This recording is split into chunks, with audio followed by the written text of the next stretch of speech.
Welcome to Manavavani, the voice of humanism.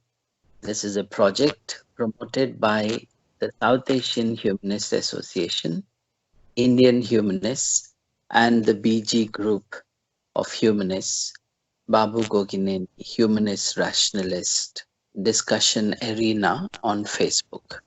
I am Babu Gogineni, and I am delighted to invite you to the fourth episode of an exciting interesting series of discussions and conversations with celebrity chef Auditya Gunti, who is based in Perth, Australia, as head chef of a six-star restaurant, which serves 4,000 quality meals a day with 250 different kinds of dishes.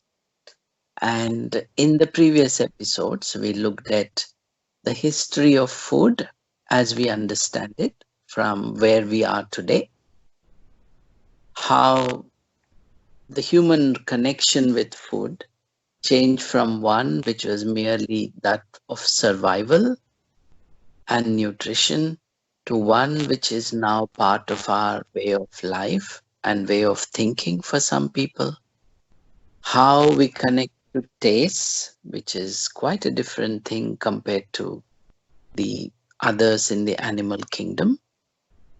And in the previous episodes, especially the last one, we spent some time, the conversation brewed around coffee and tea.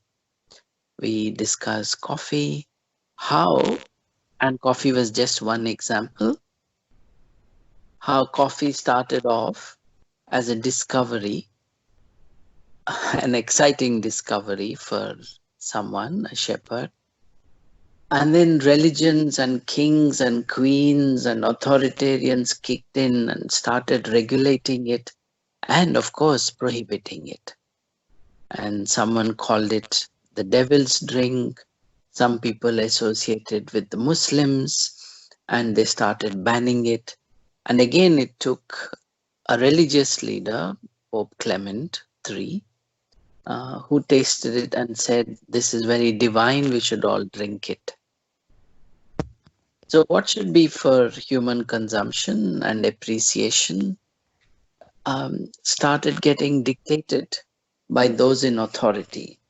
Those in authority never stop from interfering, intervening, and meddling with people's tastes and choices, even when health is not involved.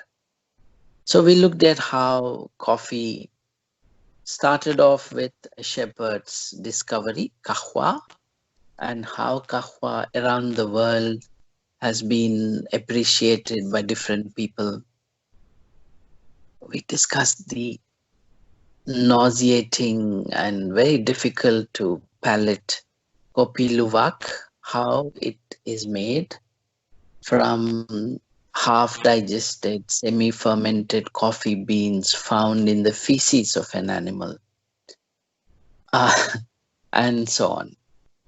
And of course, we talked about South Indian filter coffee, and we talked about hot coffee and cold coffee, and we looked at tea.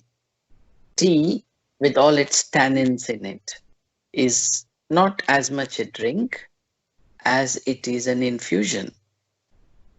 And how, at one time, tea was so important that opium and tea were traded one for the other. And how tea took various forms, including the most popular one in India, which is adding milk to tea. But it should be very interesting to know that around the world, milk tea, as we call it, is not the way tea is consumed in many countries. And then we spoke about a combination of coffee and tea, a combination, and of the humanist entrepreneur and our friend Raman Madala, who has developed the Araku brand of coffee and who has been promoting for its nutritional values certain other discoveries about, for example, moringa leaf and so on. Moringa leaf has many beneficial medicinal, not in terms of quackery, but in terms of nutritional value for children who are suffering from many deficiencies in their food. Moringa can be a partial remedy to that situation. And then I asked a question. I said, how is it that birds are able to eat chilies, especially parrots, whereas we humans may take pleasure but also suffer from eating chilies? We hope that you had a chance to think about that question. In any case, I am ready to give you the answer. Now, birds are able to eat peppers simply because they do not have the equipment of taste buds like we have. You know, birds have taste buds in. Do birds have tongues? Maybe something you should find out. But birds have a few taste buds in the 20s, in the 40s, nothing more. So chicken may have 24 taste buds, pigeons may have 37 or so taste buds. Do you know how many humans have? Humans have 10,000 taste buds. And where are these taste buds? Where do you find them? You see them on the tongue. And if you stretch your tongue, you can see that the tip of your tongue is best prepared to taste sweetness. And the other end of the tongue, the one closer to the throat, the other end of the tongue, is the one which can taste bitter better. And to the sides, we have sour and salty taste. Last time, we thought we would involve the listeners in the conversation about taste, and we asked people to send us questions. And one of the questions was, what are the 6 tastes that humans are able to appreciate? Aditya, Hello, what sir. are those 6 tastes? In Indian culture, it's generally said as Shadruchulu, saying that there are 6 kinds of taste. But mainly, the modern science says that mainly, broadly, we have 5 tastes. And what you said is exactly correct.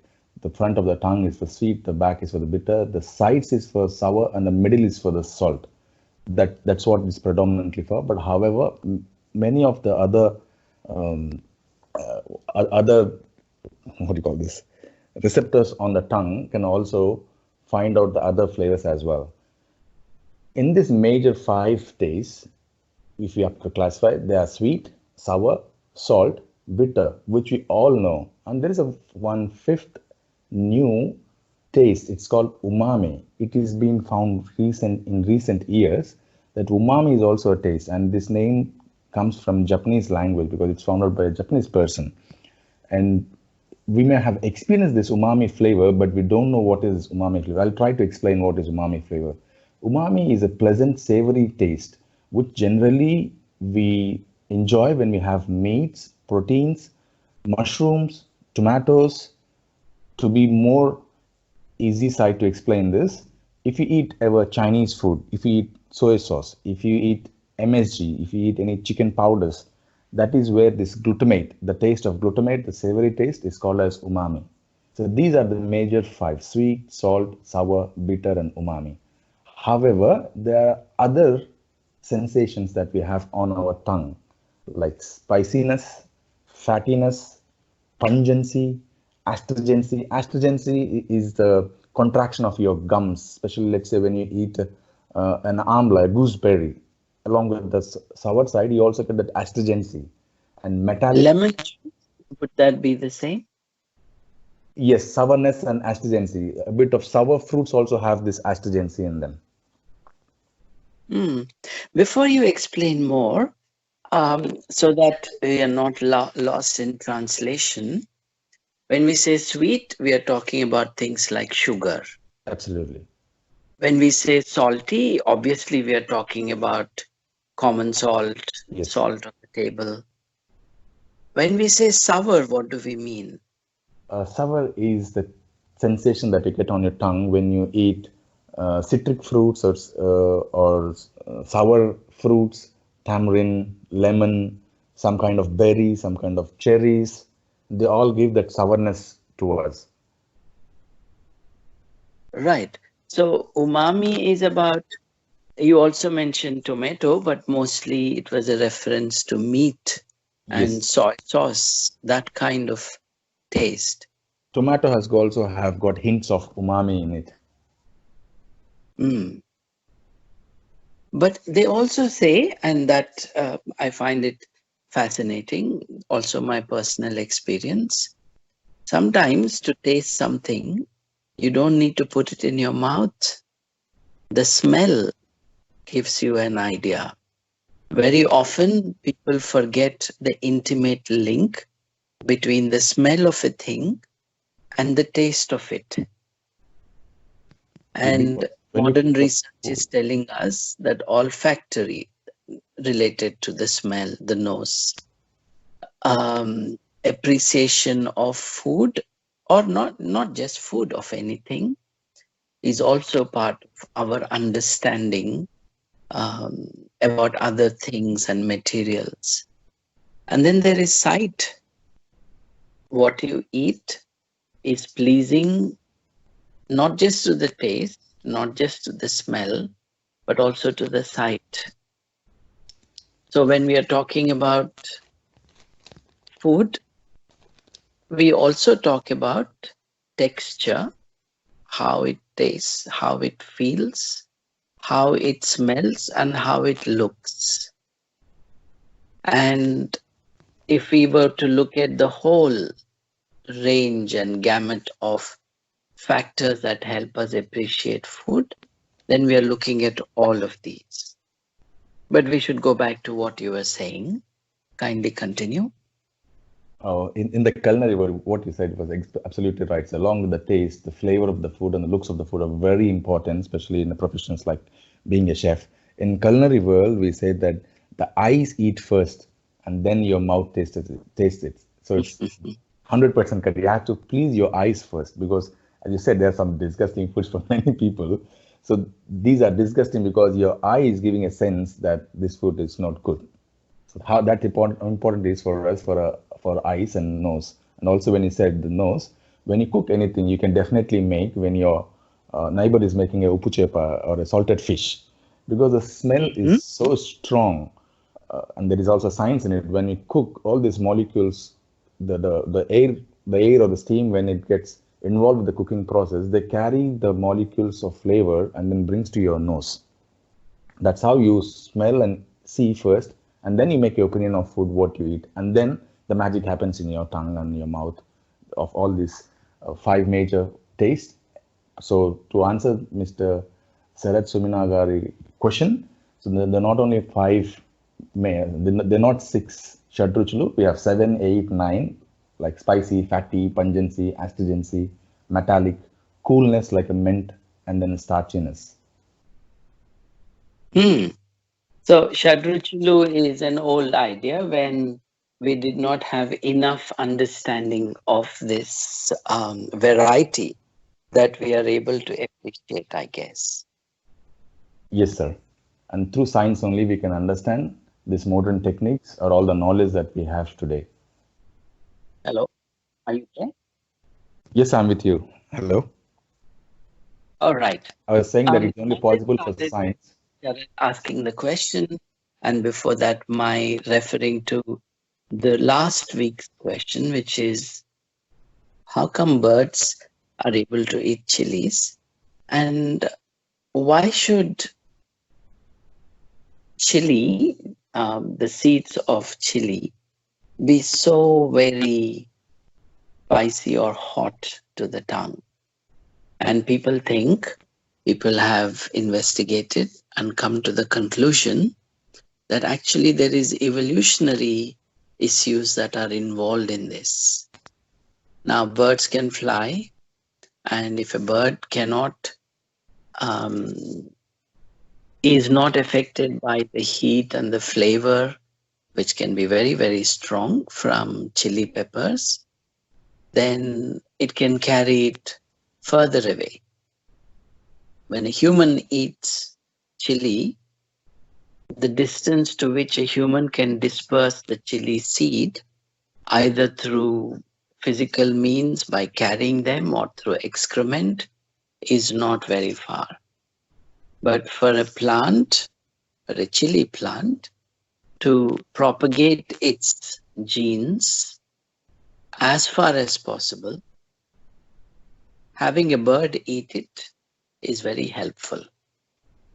And birds have no problem eating it because they don't have as many taste buds as we do. And that's the reason, that's one of the reasons why the chili can be hot and still appreciated by the bird. Let's take a step further from the questions we had to what we said last time, that we would look at particular kinds of food, clearly not common for most people in India, but which are appreciated around the world and which are probably very expensive also. I know that we eat chicken eggs. Some people, they eat duck eggs and they find its flavor to be very different to that of chicken egg. We now find in some shops quail eggs are being sold. Then there are emu eggs, and they make omelets out of it. You know, in the Big Question with Babu Gogineni show in Telugu language on 10 TV, I was able to show how ostrich eggs led to a huge advantage to humans.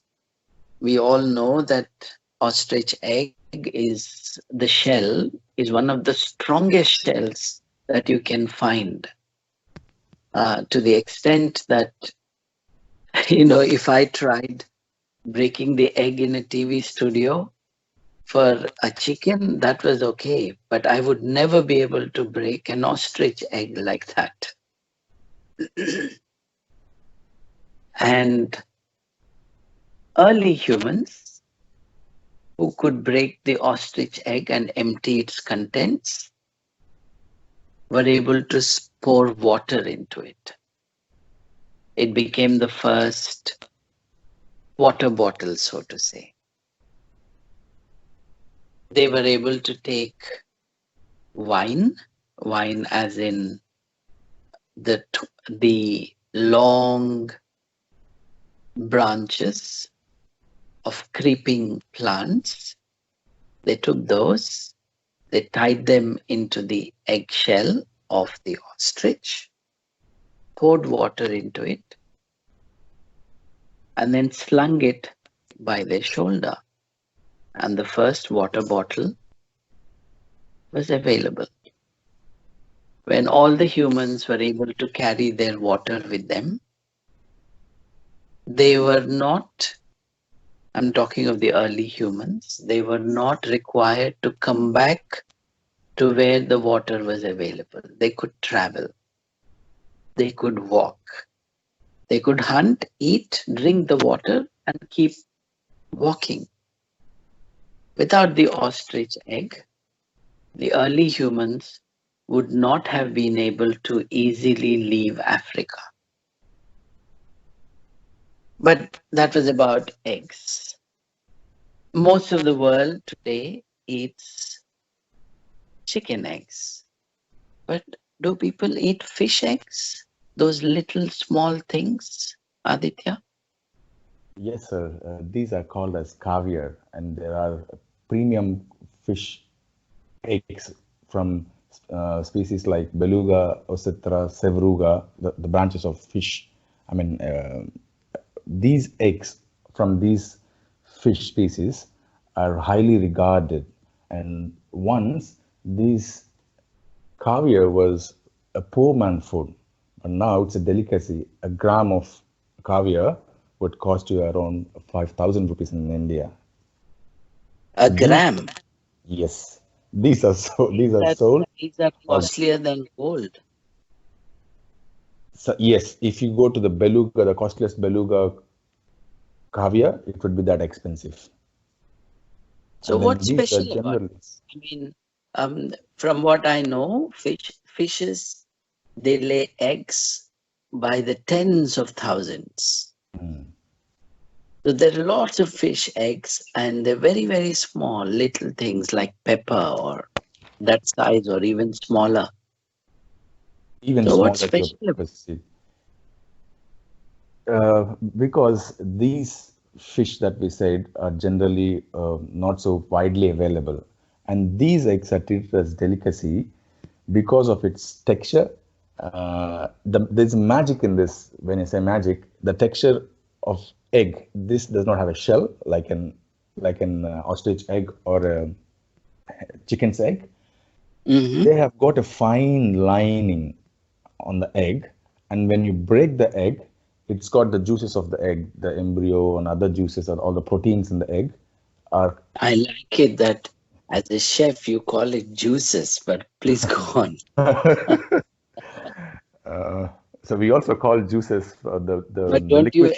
don't you think that eggs have feelings? Can you just call it juices? What if they are hurt? Yes, because it doesn't have life in it yet. Oh, so that's a different discussion. So eggs have no life of that kind. Please go on. I was just making jokes.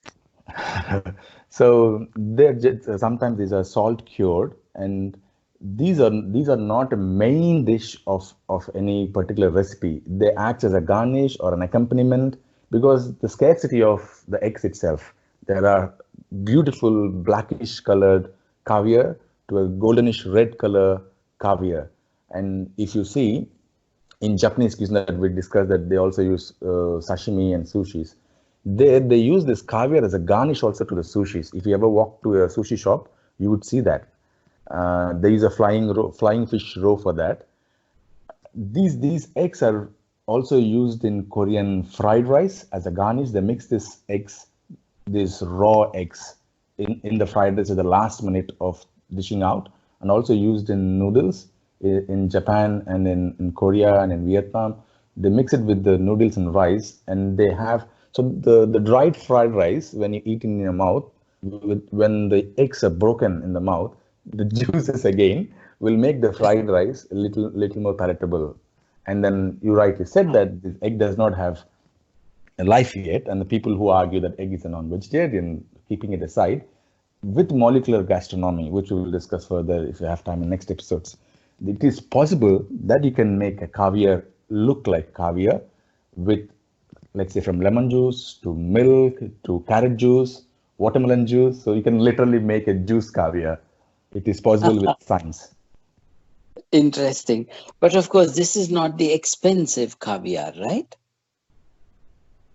What you This are talking about used in fried rice and in No, different no, no. countries. Those are not. These are common fish caviars. And also, in Telugu lands, towards the coastal regions, you have special dishes. Those are made with the eggs of and eggs of fish. They along Mm. with the fish, and they find it is lucky. If you buy a fish and you also get the eggs free in it. So it's totally a surprise for a person who is buying a fish. They also get the eggs of the fish and also the fish, and it is treated as a premium dish when you have the eggs of the fish cooked along with the curry. How interesting. Um, so some people have access to it. Some people want exclusive things, and then that is really very expensive. I think around the world there are many such kinds of dishes where some sections of society appreciate it as a refinement in taste and eating, whereas the same food, the same item is seen with some disgust by others. And then there is also the affordability issues. I know that escargot, which is snail, a word for snail in French, is something that is appreciated in some European countries, especially France and Belgium. So you have the shell of a snail, what we call in Telugu natta, that is cooked and with oil and garlic and stuff like that. Then you're given a special tool to extract or to pull out the snail, which is already cooked, from inside the shell. And you put it in your mouth and you get something rubbery. And that is really appreciated by the French. And I tried it and I thought it wasn't really anything special. And then I saw a documentary about people in northern Uttar Pradesh and in Bihar. There they eat snails because there's not enough food for them. Maybe the fish is exhausted. They go to water bodies, and near water bodies, they find the snails, they take them and they cook them because they have nothing else to eat. But I know that there are some things like that with lobsters. What is that story about lobsters, Aditya? Lobsters in America was once considered So what is as exactly lobster? How does it look? lobster is that's a very good question. In fish, there are classification of fish, and it comes under crustaceans. So it has got a shell to it. So prawns, lobsters, crayfish, they all come into this prawn family. They have a big shell, a hard shell rather than a soft shell of a prawn, and they have a big head. The weight of a head is much higher, much more heavier than the body of the lobster. So if you take an average lobster, the yield would be roughly from 30 to 40%, and the rest is shell and its head. That's why when people say that if you don't have, when comparing to people with no guts, they say that you've got a spine of a prawn, which doesn't have a spine, and a head of a lobster, which is full of, say, shit, because that's where it's full of disgusting things in its head. And they also take the juices from the head, a black color part, and they make into a sauce with that as well. Initially, these lobsters was treated as a sea cockroach because it was disgusting for many people, and this was a food of prisoners. Would you believe that? It was only meant for prisoners because it's from sea. Hang on a second. I'm trying to understand everything that you have said. You are saying lobsters are really something like they belong to the family to which prawns also belong. So they're kind of largish, big kind of animals, not the size of a prawn, but big. And really, you're saying the excrement, the waste material of that animal is contained in its head, Yes, like a lot of religious fundamentalists. absolutely. That's where the comparison comes from. And people eat the body. What do they do with the head? The head is also used to make soups, gumbos. If you go to American chowders, they use these shells and they make soups, but they make a stock first and then they blend these shells, they crush it and make a fine puree of it and strain it and use as a soup. So these shells are very good in flavor. They give very good flavors for the soups. And then this was, as I said, once it was used as a prison food. But now, if you have to go to a restaurant and order a lobster curry or a lobster thermidor in India, it would cost a dish of $2,500 rupees per each dish. And once it was just used as a feed for prisoners. And now today, because of the outbreak of coronavirus, the imports to China from Australia had been stopped temporarily. And the stock of lobsters in Australia is becoming too much, and the price of lobsters are going very low now. So maybe it's the best time for you to look for a party and call me and give me a treat with the lobsters. Wow. So lobsters are becoming cheap in Australia.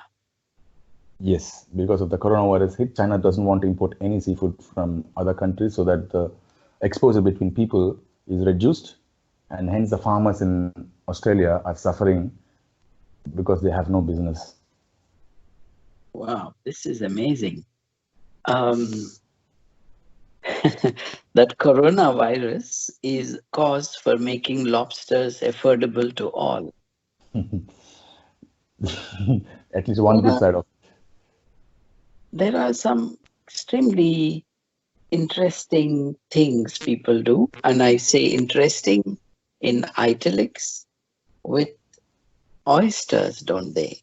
People from Hyderabad like me, we link oysters with the pearls.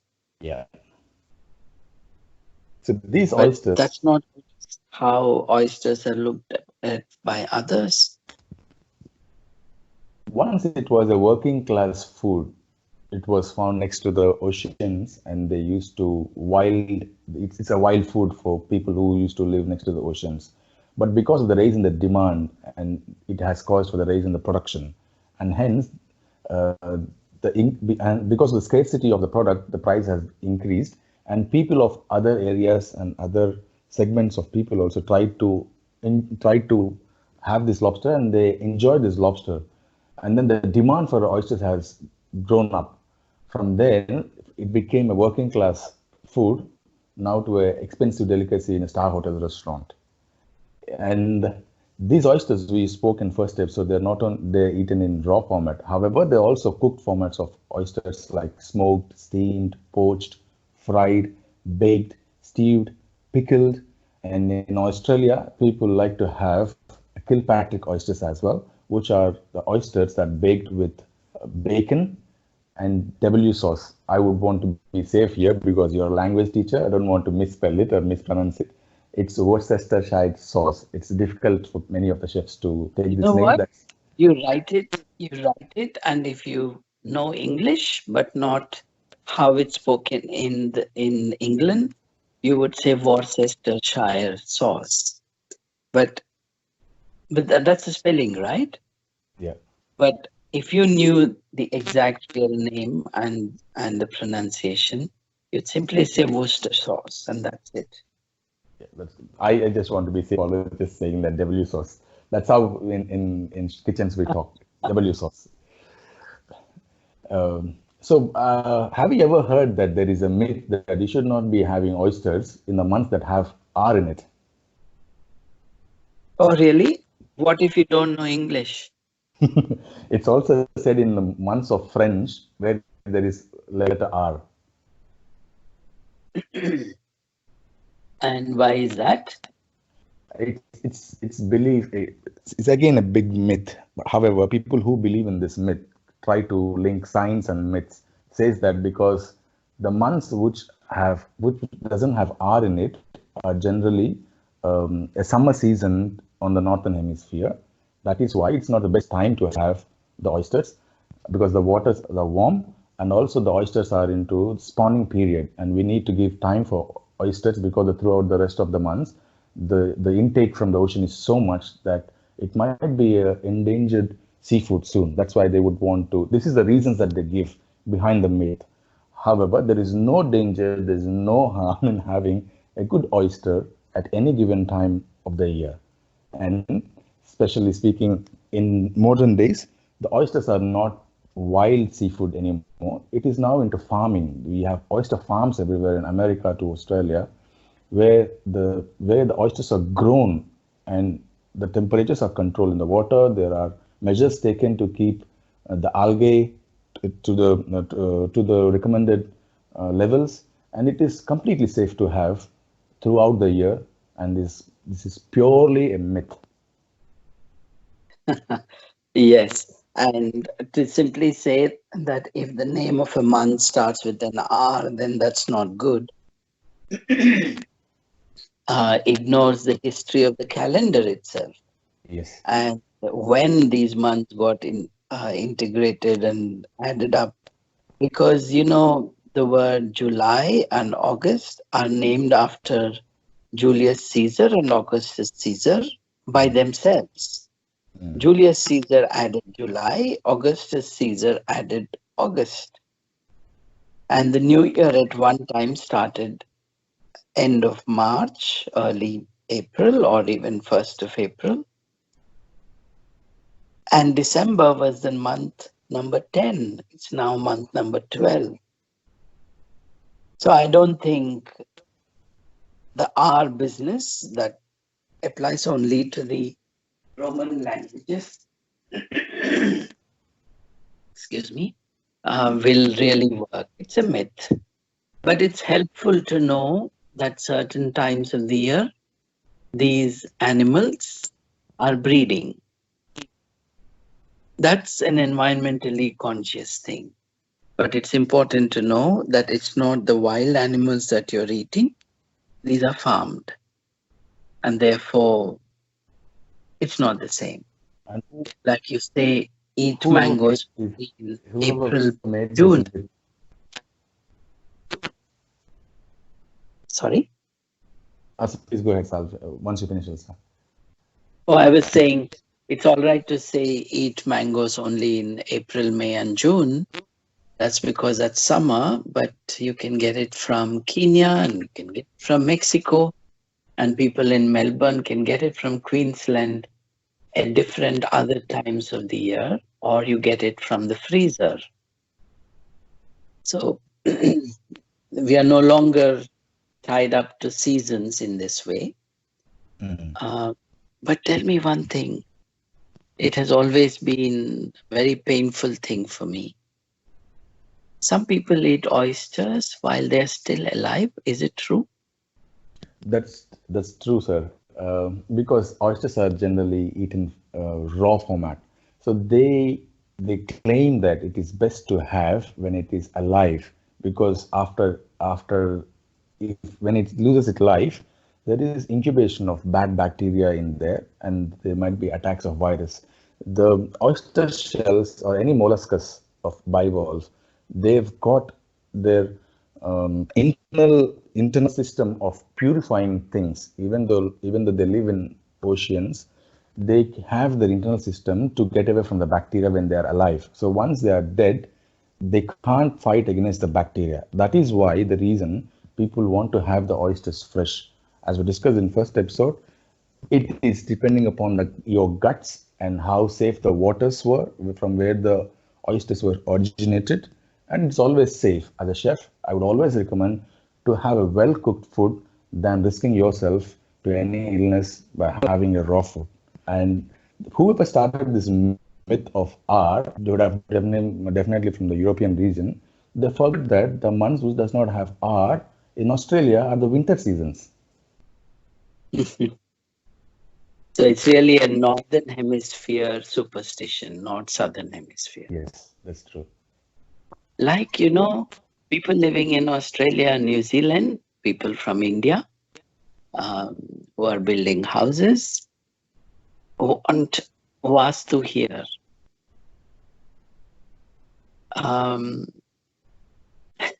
The funny thing is, to start with, the earth is a sphere and there cannot be directions of the kind they are thinking. The earth is not flat. It is not squarish or rectangular to have the sides and the corners that Vastu proposed. But even if all that was true, how can Vastu, which came in northern hemisphere, be applied in the southern hemisphere? But that's what beliefs are. when they become superstitions, you're not willing to examine how intelligent a belief that you're holding is. But back to oysters. So actually, people eat an animal which is alive. Does it feel pain? To feel any sensation, the most important part is a brain. People who doesn't have brains think that animals which does not have brains also feel sense. So you're saying the oyster is unlikely to feel pain. It doesn't have a central nervous system and so on. No. People who claim this, maybe the plants also getting hurt, they should look at that, not at the oysters. The plants also have life in them. Oh no, they comment only on other people's food, not on their own. You tell them that when you're eating salad and the crunch of lettuce or of cabbage or It's breaking Chinese. the bones of the vegetables. Exactly. The crunch, if you tell them that it is a cry of that plant which is dying, they will reject it, of course. And they're happily eating the sons and daughters of the plants in forms of seeds and fruits. Right. We should have a separate, focused look at all these claims made by vegetarians about those who do not eat like them. Certainly, Aditya. But there are animals like snakes, which are eaten mostly in the East Asian region of the world. And some of those are beaten up while alive to make the meat tender. Is that true?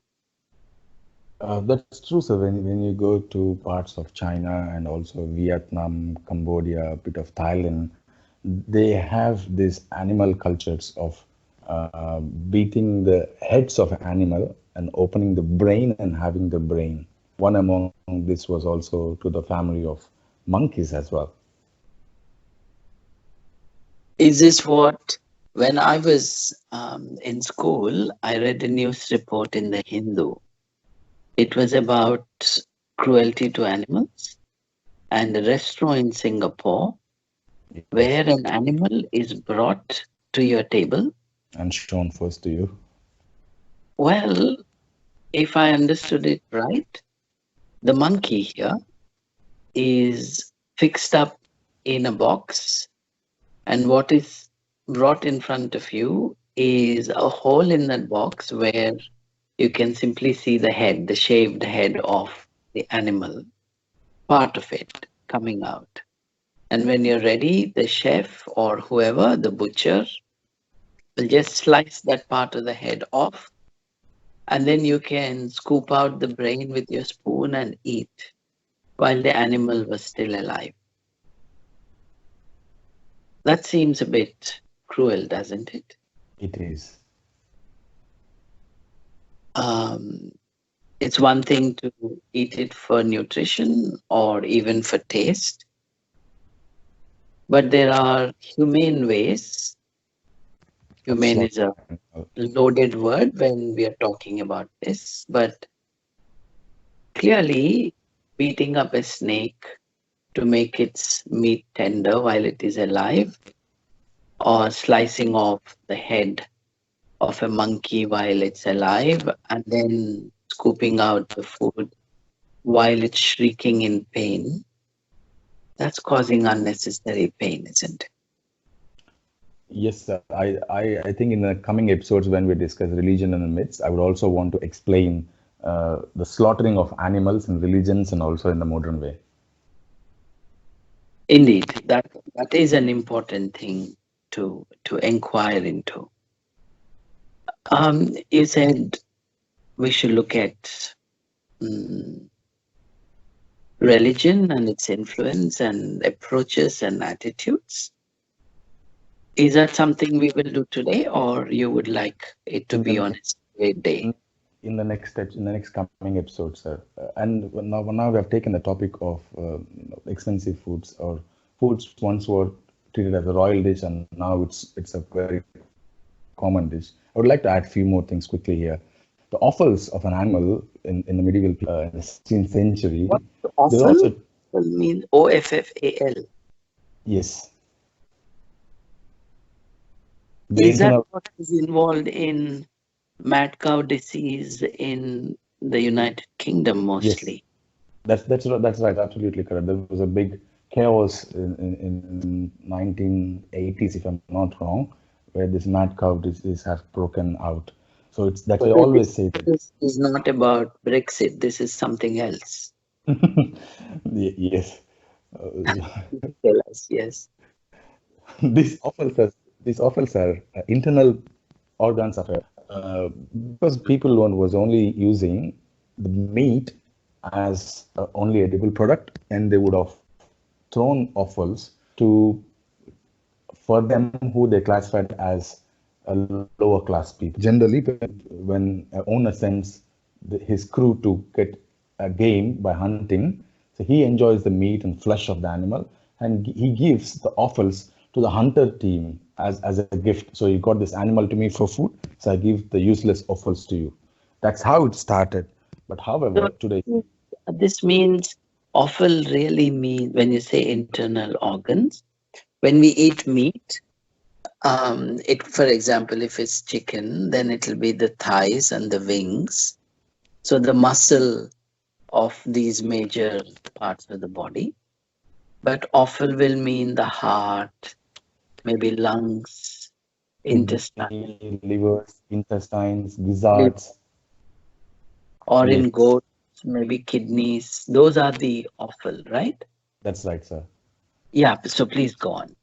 So this is how it was treated. It is looked as an inferior food, but in today's world, there are offals which can really make you poor by buying it. If you have ever heard of foie gras, in French, it's a delicacy to start your meal with a piece of toasted bread and some foie gras on it. Foie gras is nothing but a paste of goose liver, a fatty goose liver. So this has, if I have to say about the origin, in early Egypt, people used to throw away these parts to Jews because they thought this was useless parts and it's not a premium cut. It's an inferior food. That's how they thought. And then the Jews used to have this offals, and especially the foie gras, the liver of goose or any other bird. When Romans came for trade, they tasted this liver from Jews, and they liked it, and they took this culture of having liver from Egypt to Europe, and then it now made into French menus as a luxury. However, there's a bit of controversy on foie gras that many of the animal activists they claim that there's a force feeding happening to the birds, and hence the livers are made into very fatty organs, and then they after the animal is slaughtered. I mean, after the bird is slaughtered, the liver is taken. It is processed, or if there are any veins or any other nerves which are not so soft will be carefully removed, and it is used to make into a paste. So this is how when internal organs have been from an inferior food, so-called inferior food, to a French delicacy now, you would be shelling out roughly $1,500, 1,500 rupees for 50 grams of best French foie gras. Yes, there is cruelty there. There is no doubt. As you said, it's French, and foie in French means actually liver, and gras is fat. And it is a bit difficult to understand how it can be appreciated once you know how it is made. Um, the bird is taken, and actually the bird is fixed to a clamp most of the time. Its beak is opened up, and it's force fed, as you correctly said, and it's fed so much of food, so much of corn is dumped into that and forced into that bird that it develops a disease. The liver becomes fattened, So it really is a diseased part of the body because it's not normal, and it's an extreme way of treating the animal and the bird and feeding it. And as a result, the liver, which is disease, kind of becomes big. It's not disease from infection, but it is a problem. Disorder. Can you say a disorder or is it really Yeah, disease? disease is not a wrong word. I just want to say it's not disease like cancer, or it's not disease The like. fatty liver, just a fatty liver, that fat deposits in the liver. Exactly. It's enlarged liver. And the And then dish is the called as pate de foie gras, pâté the de foie paste gras. of, Pâté is the paste. So when you say the yes, liver is taken and it is ground or made a paste into, that you can apply like jam on your bread or eat in different ways, of course. The origins of that food are in more cruelty than simply killing the animal. true. It is true that when we eat another living being, there is pain involved, but that's the logic of nature. The logic of nature is that life consumes life to keep life alive. But should it be done in ways that causes unnecessary pain is a moral question. Whether eating meat or not is not a moral question to my mind. It's a question of nutrition.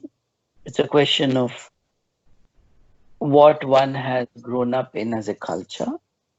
But how you slaughter an animal or a bird is surely something that is open for discussion. But as you said, we are going to look at that in a future episode. And you wanted to talk about historical changes in our food habits. Certainly, sir. Uh, the Indian cuisine, if you broadly divide, it says as North Indian cuisine and South Indian cuisine. South Indian cuisine had been, there had not been any change in it, not much change in it, because there more are, the roots are linked with the religion, and religion orders many of the people, or people take it that you should, for sattvic mind, you need to have a sattvic food. So people tend to have only vegetarian, and the And traditional Hitler was dishes. a vegetarian, right? I'm sorry, sir. And Hitler was a vegetarian. Yes. No, no, don't forget that, please. And the large class of people who were excluded as untouchables in India were excluded from humanity and human society by a small group of vegetarians, right? That's absolutely right, sir. So that tells us enough about sattvic food. So is that the sattvic that they're talking about? Is questionable, really. But the invades to India by Mughals have really influenced the cuisine on the north. If you ever go to Lucknow, you would see the Awadhi cuisines on the street of Lucknow, from tunde miya kebabs to different kinds of kebabs and safed biryani. These all are Mughal cuisine influence. When the Mughals came to India, their usage of nuts, nuts and dry fruits, have been amalgamated with Indian flavors, and they came down to Hyderabad.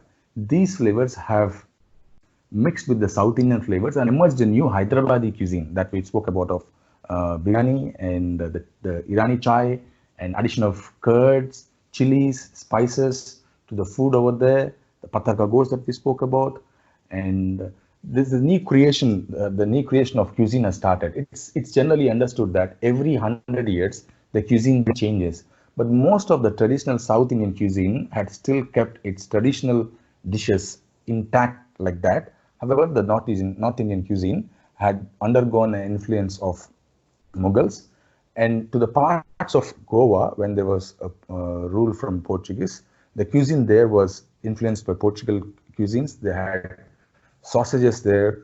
The pork was consumed in Goa, They still consume it now. And there are desserts like bibinka, dodol, and crepes from the influence of Portuguese, which have been a part of Goan cuisine now, what we talk about. And the Arab traders who has brought the coffee to South India, they have also influenced the Kerala cuisine. And it emerged into a new cuisine called as Mopla cuisine. It is considered as a Muslim cuisine of Kerala. Not only India got influenced with these rules, but the people in Britain also came up with the different cuisines, a new cuisine again, called as Anglo-Indian cuisine. These are the influence of Indian cuisine on them, on their cuisine. So dishes like kedigree, mulligatwani, their versions of chutneys, which is like piccalilli, these all come from there. You also rightly said about chicken tikka masala, the Balti cuisine, have the influence of Indian cuisine on the other countries as well. And if you see the South Asian countries, the influence across these cuisines, the ingredients, the cooking methods, the flavors are very similar. So to conclude, the south of India still had kept its traditional South Indian festive cuisine, and the north of India had got its own regional cuisines, and also the influence of Mughals. If I have to speak about Maharashtra cuisine, they are warriors, so they want the food.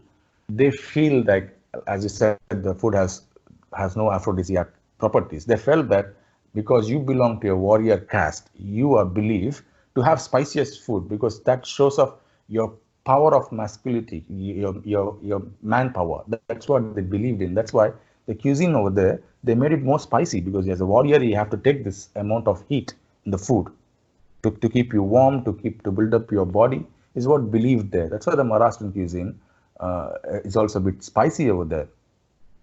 And the Rajasthani food is more of a royal food. It's more of a king, the Rajputs who rule that area.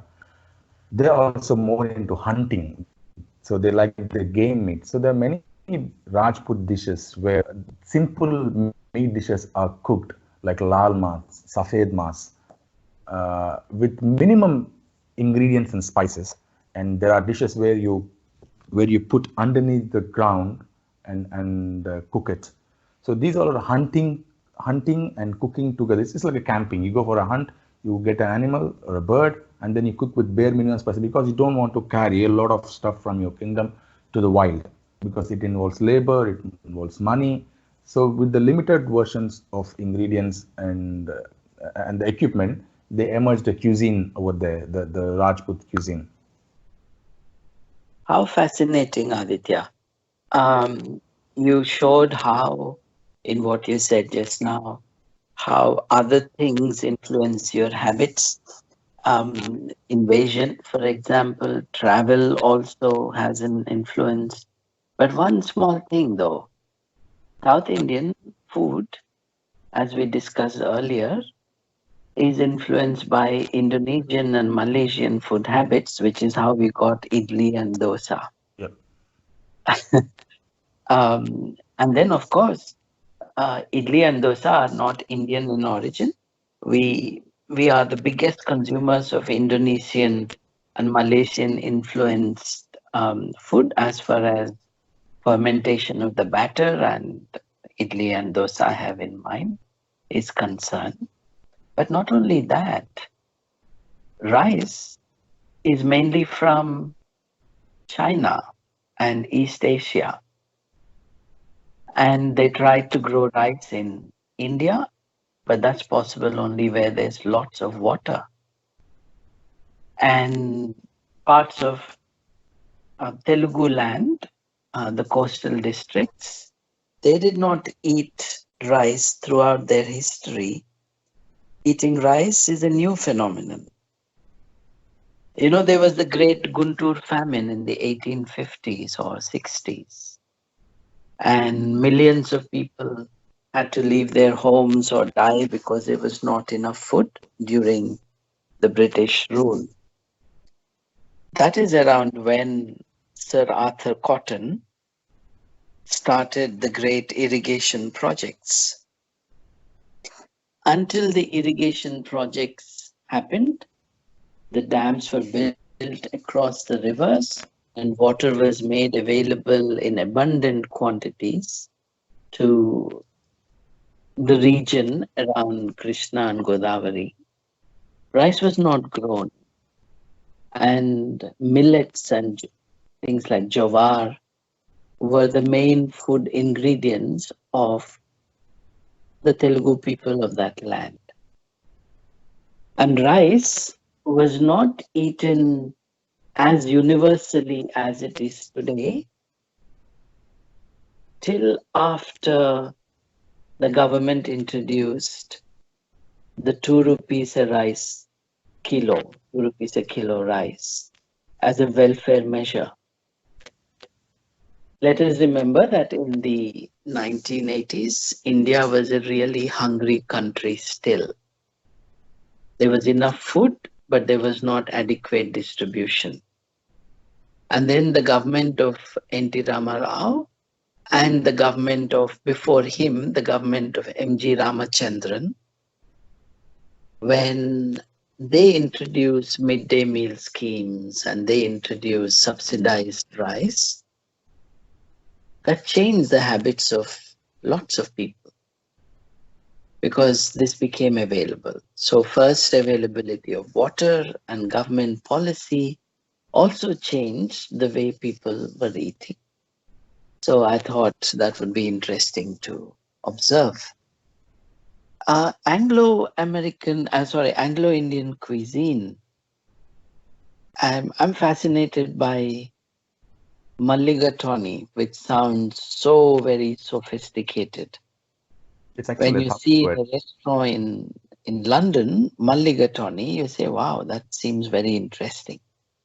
By the way, when you go to a restaurant in the UK, as I often did, and you go to an Indian restaurant, the food they serve there is very, very new to me.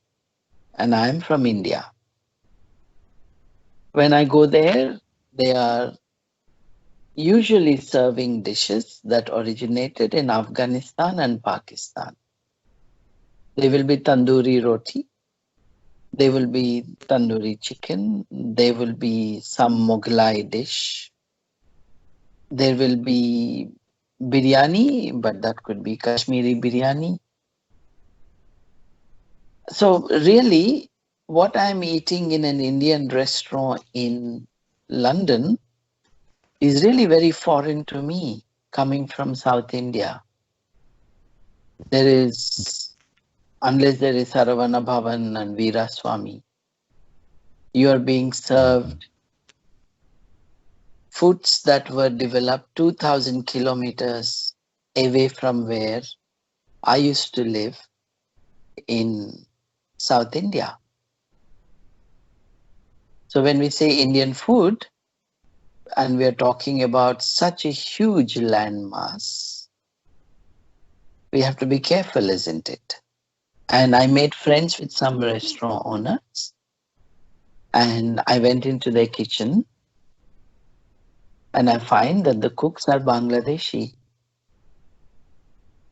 And I find that the bawarchi, some of them, come from other countries. So when we give a label to a food, I think if we go closer and observe in detail, then a lot of stereotypes just disappear. Is that your experience too in Australia? 100%, sir. I'm coming from Hyderabad, South India, but I cook very classical French. I can cook traditional Italian. I can cook American cuisine of barbecues. I can do smoking of American cuisine, rubs. I can cook South Asian country food, Cambodian, Thailand, Vietnamese. I can cook Chinese. So I've learned in the process of my experience all these cuisines. So it is not about where a chef comes from. It's about the knowledge, the practice, the amount of experience that he carries with him. And and to close this topic, Muligathwani is actually a Tamil Sri Lankan word where it means melagu is peppercorn and tanni means water. It literally translates to a pepper water. It's basically a soup that's where the lentils are boiled together and then a kind of tadka is given. It's blended. It's made into a soup. It's basically a lentil soup. You might say a version of papu charu. That's all. Or is it Mirial Charu? Or Because in Mirial char there's no lentils, but in papu charu there's lentils. But as language, yes, it's a closely to Mirial charu, but as a recipe, it's more like a papu charu. how interesting. So some things get these extraordinary names because the visitors, the foreigners couldn't pronounce it right or could not spell it right. That's it. That's correct, sir. I just want to just something came to my mind. It's also about chicken 65. Have you ever heard of chicken 65? And do you know why it is called 65?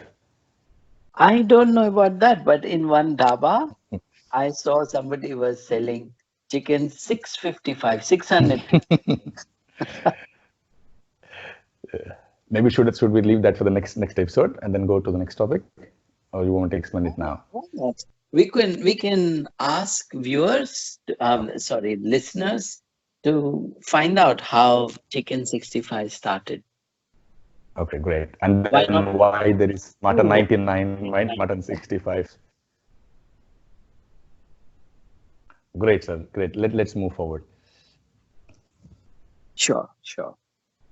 So, when we are surveying the habits of people, their food habits, their likes, their dislikes, whether they should eat a particular kind of food and not eat a particular kind of food. And that's not dictated by nutrition or doctor, but as a habit. When we talk about people growing one kind of food and not growing another kind of food, we're really talking about one aspect of how we as humans relate to everything around us, isn't it? And some cultures not only tell you about what to eat and what not to, they will also tell you who should cook it. They will tell you who should grow that food. And they can even tell you who should not eat a particular kind of food. Then That's a very good topic, sir. In Rajasthan also, there is especially a caste made to just cook for the royals. And they are called as Maharajas. These people are not the kings, but they are the working class for the kings in their royal kitchens. They are called as Maharajas. Only these caste people are allowed to cook for the kings. And then when we talk about religion, I would also want to explain how a religion puts so much of restrictions, like you said, who should cook, how you should cook, when you should cook, with what you should cook. And there are also regulations of who should lit the fire first. Even though I'm chef, I in particular religions, I am not allowed to lit the fire first. There's some other blessed people, so-called blessed people, the denominations of God, who are allowed to lit the stove. The person who doesn't know how to cook starts cooking the meal. So it's a kind of weird things for me as a chef to accept. But we will discuss this in much detail when we talk about religion and its influence on food. Oh, absolutely. I think we are coming to very interesting areas which we should reserve for the next episode, about food habits and religion and things like that. We also wanted to look at similarities in food, as in, do you have any equivalent of uttapam, which is eaten in India, South India, in other cuisines? Or if Pootharekulu, which we make in Andhra region of the Telugu land, if we have equivalents or anything similar to that in other parts of the world. As a global cuisine chef, Hello, can you hear me, sir? Yes, I can. Please tell me. As a global cuisine chef, I see a lot of commonalities and similarities between cuisines and dishes. As you rightly said, Pootharekulu is a great, delicious preparation. It involves both skill and also expertise to make that. We also have a similar kind of a pastry dish from France, mi-fi, which is 1,000 layers, where the crisp layers of pastry are layered with cream and then topped with chocolate. They are to a very good comparison, if I have to say. The layers in the Pootharekulu and the layers in the mi-fi are very good. They have similar textures to it. And So, for me, milfoi is, as you said, you have already explained, but Pootharekulu is not made with the same things as milfoi is made with, right? How do you make Pootharekulu? it's from the rice. They make a batter, thin batter of rice, and then they dip a handkerchief kind of like a muslin cloth. They dip into the water so that the muslin cloths gets hold of this thin batter, and there's an inverted wok on charcoal or fire, and then they wrap this handkerchief briefly onto the hot inverted wok, and then hence creating a layer, thin layer, crispy layer of this batter, and then these are taken out in layers and then layered with sugar, jaggery, cardamom, nuts, spices, and almost like rice paper. Yes, it's thinner like that. It's much thinner, than it's more transparent as well. All right. So what you're saying is you take rice, well, starch basically, Yeah. and you kind of make a batter. It's really starch, and it's very thin, so it's watery. Then you take a pot, you invert the pot and maybe put a light fire inside the pot. Yep. So it becomes hot in the inside. And then you apply, in this case with the muslin cloth, but you apply a very thin layer of this rice batter solution onto the pot. And then it becomes crisp. And then you peel off that layer, and on that you put sugar and other things. Is that how it could be done? That's exactly right, sir. In the regions of Rajahmundry and Godavari districts, there are villages who are only into this tradition and work, and it's definitely an art. I tried it, but I'm not good at it, I have to say you. You're not from the right district. Probably. And then I also see commonalities. You've traveled extensively all over the world, so you should also have gone through injiras in Ethiopia, which is very similar to appam. Maybe this is a clever way of using your food as a plate as well. So at the end of the meal, you can wrap up the food and eat it and finish off. There's no plate, there's no washing involved. There is a nice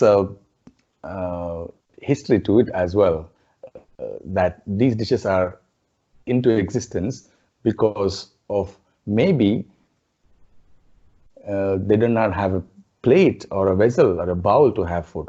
And I also see the Hungarian goulash is also similar to the Kashmiri Rogan Josh. The meats are simmered slowly with tomatoes, spices, and beautiful red color stews. And the British stews and Telangana pulsu, I see there is a commonality as well. And the Udupi region dosas and the French crepes also have association.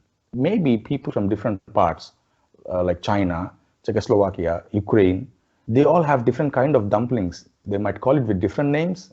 Dumplings, gyavza, shumai, hargao, modak in Maharashtra.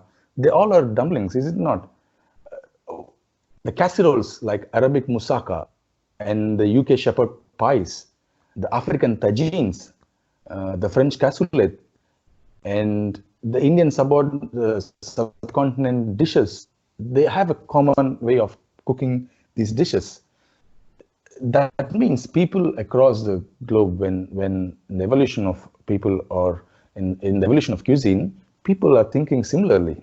That's where there is association of these dishes even though there are miles apart, thousands of miles apart from each other. That's really very interesting. This is not globalization, but this is what has been done in one culture, has also been done in other cultures with possibly no connection or transfer of With no knowledge. inputs from one cuisine to other cuisine. Yeah. And injera, of course, when my son was little, I did tell him about injera. And I told him this is one plate that you can just eat off. And he was fascinated by the idea that you don't have a plate, that you get a dish, which is a dish in itself, and then you eat it up. It's really a hard dosa with a filling in it, and you just munch it away. Um, yes, and as you also mentioned, some of the foods we find in South India, we can see in other parts. It's probably linked to a few things. One, the material. The material that you made something with was available in both places. Fire was available, and certain kinds of dishes were available. The dish is a tool here, I mean, that they can then use to produce things. And the possibilities are limited too. So to make an appam or an uttappam or a injera, if you are in a similar stage of human development with access to these things, it certainly will be easy to imagine that they were able to make it. I also found that the ratatouille that we Italian stew. eat especially in the Marseille region of south of France, is not very different to what in Telugu we call dappalam. True. Yeah, I can associate now. Yeah, that's true. That's a good comparison, sir. I agree with you. And then imagine that they didn't have eggplant. Imagine that they did not have brinjal, which is native to India. The first known brinjals were really grown in the Indian subcontinent, let's say. Yes. Imagine cuisine in many parts of the world without it. Or imagine Indians eating without chili, whose origins and link to India are not fully clarified, I must say. The general idea is they came from South America, but I do remember mentioning it in many places that some food historians believe that in the paintings of Ajanta caves, some chilies were seen. If that is the case, that's 1500 years before Columbus traveled to South America. So maybe there are other connections as well. So we shall, in the next episode, move on to what could be challenging and interesting to examine and to explore. The laws, the beliefs that actively try to control or influence our connection with food. Only some food is holy, some is not, some is prohibited or considered taboo. And as I say, not really linked to any known science of that time.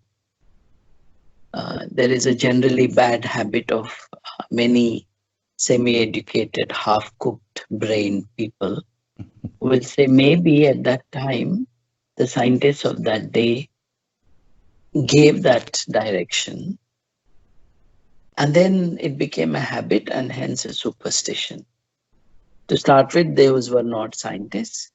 To understand, those were done in the name of religion and by religious people. religion has never been a source of knowledge for anyone. And for some people, it has been a source of morality, but that claim crumbles the moment you start looking at that claim. People have been moral even when there was no religion. When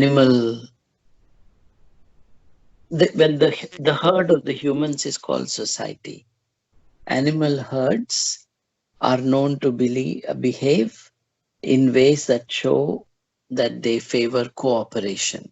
Morality is about what behaviors enable and enhance cooperation in the herd, in the human herd, in society. Those, I think, we should look at in the next episode. But just to wrap up, I think we looked at the huge variety of food around the world. We only touched upon it. If in one restaurant in Perth you can make 250 different kinds of dishes, what can we do in 1 hour and a quarter except give a taster of what is there in different places? Push. Yes.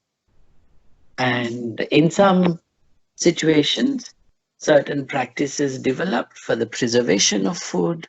In some areas, for sure, through long experimentation, not in a scientific way, but through practice and observation, we know that certain kinds of foods are favored in certain societies for good reasons. Those are because they have found that those who consume that kind of food and hence that kind of nutrition had better health. And those could have come down to us as our cultural habits. But what is the real influence of culture and cultural habits on present day world, on our attitude towards food? These, I think, we should explore in the next one, which should be episode number 5, Aditya. Oh, great, sir. We're already heading to episode number 5. And to think that we wanted it to be just one episode with 60 minutes. And we are not even past the starters. That's the problem with food, sir. We don't know when to stop. And we'll end on one note, Aditya. You know, when you go to a classic European meal, you can say it's a 5-course meal, it's a 7-course meal, and things like that. Do we have such things in Indian cuisine? You mentioned Rajasthan, you mentioned the Maharajas there. Yeah. The Maharajas who eat and the Maharajas who cook. Is there a tradition of courses which is unconnected with European influence in the Indian cuisine or that of the subcontinent? More of this Maharaja's concept are thalis. These are these royal thalis, big thalis, with hundreds of varieties or tens of dishes, starting from sweet, savory, stews, main course, some lentils, meats, seafood, fried dishes, wet dishes, staple, flavored drinks. And this is generally called as royal food because a common man cannot afford, and a royal kitchen and a royal kitchen staff to maintain this kind of diet for a king. And if you see, so these thalis are as big. If you go to Arab countries also, as you mentioned in the previous episodes, they also have this big thalis plates where the food had to be huge amounts of heaps. Even though the human stomach is so small, they would want to see that volumes of food on the plate. They don't worry about wasting the food. There might be people who might be starving in the country, but the king still kept this tradition of having this royal meal for them, and the rest goes as waste. It is just for pure joy for the eyes, and just for the sake of royalty. So much of food and dishes have to be cooked and to be presented for the king to have. A very decadent style of living.